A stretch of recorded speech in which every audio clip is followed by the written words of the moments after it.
One powerful way to help prevent meltdowns is to teach your child or a child that you're working with how to make refusals that are acceptable to you. Oftentimes, a big emotional outburst or display of emotions will come when a child doesn't know how to let you know that they do not want to do something.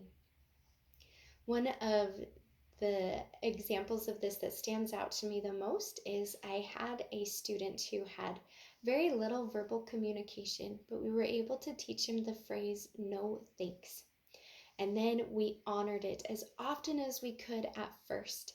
With everything that he said no thanks to, if there wasn't a safety concern, we honored that no thanks and we immediately presented a different opportunity to him. That helped him to buy into the fact that this works.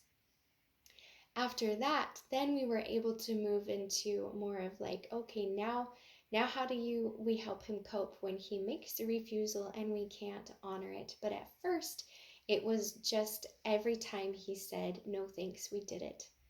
And his mother later shared with me that he had struggled to go to the dentist for his entire life. But just being able to tell the dentist no thanks about something that he didn't want made it so that he had a much better experience. And they were able to get through the entire appointment because any time that he was nervous or didn't like something, he was able to say no thanks.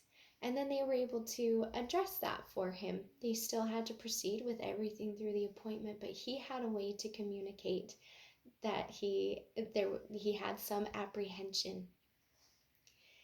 Again, as you teach this at first, really honoring those refusals is key to help them buy in and have trust in the system. But then that will allow for later on, again, teaching of, well, what do I do and how do I cope when the refusal can't be honored?